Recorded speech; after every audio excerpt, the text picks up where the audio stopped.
Hi, my name is Linda Vargas, and this is my experience studying abroad in Naples. We're officially going to Italy! We're going to Italy! Para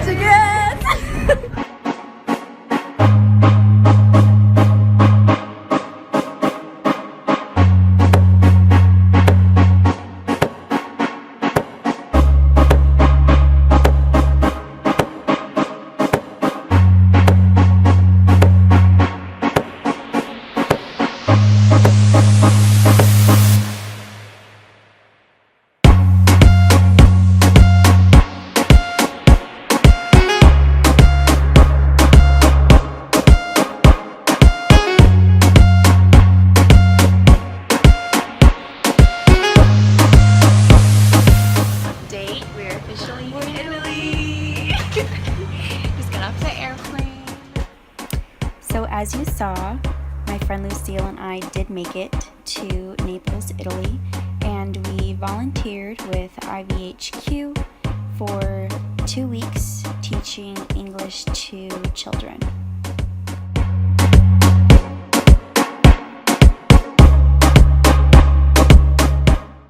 Naples is located in Italy and is about an hour away from Rome by train. I decided to go to Naples because it was not as touristy as Rome, and I just wanted to submerge myself into the culture and see the real Italy while I was volunteering. This is Piazza San Domini. It's pretty cool. A lot of the local students hang out here, so that's pretty great. There are a lot of surrounding popular places around Naples, and it depends on how close or how far you want to go, but for me, the Archaeological Museum of Napoli was close. Pompeii and Mount Vesuvius had to take a bus and a train. The catacombs were close, and Via Toledo was a street I walked to and from for placement. Very popular street.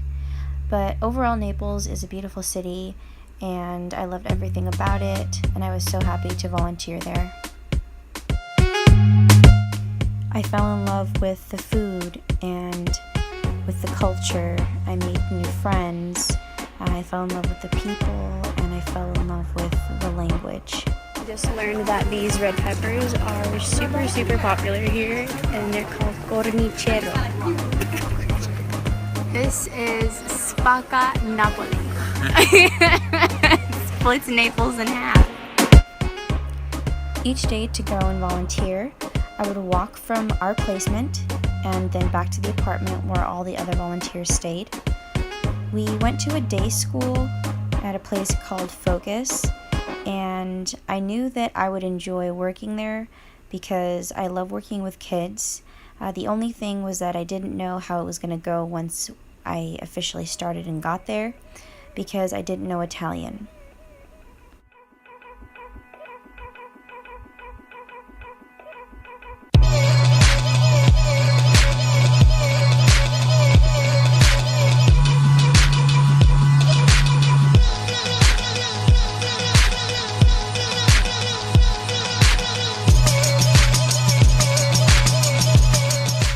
The teacher I worked with was named Chusi, and I worked with her even though she didn't know any English and I didn't know any Italian.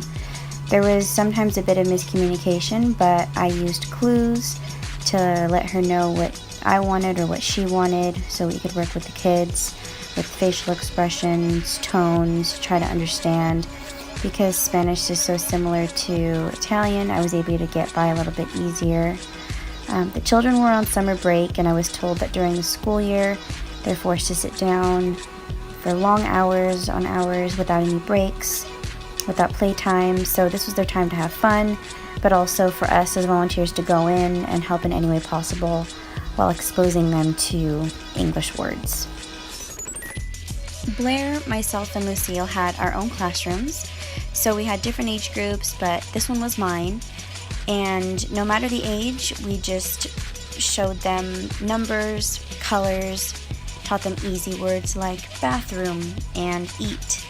And we learned the term bibi for bathroom and mangia for eat. Naples is a beautiful city. However, there used to be a large amount of trash, and over the years, Naples has adapted to recycling everything from paper to plastic, metal, compost, glass, and tissue, and they all have separate bins in which they throw them away. When I was here, I thought that it was tedious, but after a few days, I grew to appreciate it. Something I liked when I walked all over Naples was the amount of large lit up green crosses that are in the streets for pharmacies. I also enjoyed that in some parts of Italy they have water fountains where you are able to refill your water bottle. I also like that Italians do not have to pay for healthcare or services. It's not like the US. The United States, they have policies, equipment, and placement that these healthcare centers have to make suitable for people who have insurance. As for Italy, the medical facilities, they might be okay for emergencies, but some of the public hospitals are overcrowded and overfunded, and you have to pay for those private hospitals. No one healthcare is better than the other.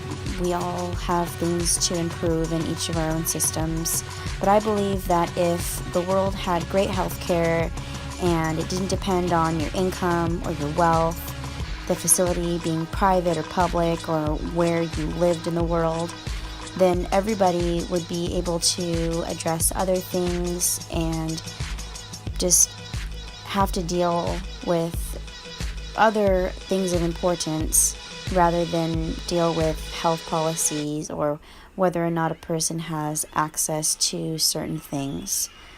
I believe that people will have a higher quality in life, and not just in Italy, not just in America, but all over the world, because of everyone being in good health and having access to all the resources so that they are able to live a long life.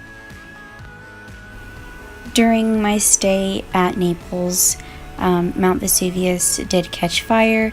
It was pretty bad. A lot of people couldn't go to their placement, but fortunately we were all okay. This was our group at IVHQ, and everyone had different placements. So when we would come home, we would talk to each other about what happened throughout the day, exchanging stories, and it just made us more aware of what happens in Italy and their customs, their culture, everything like that. So it did open our eyes, and even though I was not directly with health or services or working with refugees or anything like that, we all contributed, and it was the best time. So we're here, all right here, and these are my friends. Say hi. And then I'm gonna take a selfie. This is our last and final walk from Focus all the way up there to here. I miss Naples every day, and I know I will go back in the future. But I am just grateful I was able to go for my study abroad trip and that I learned so much. Thank you so much for watching.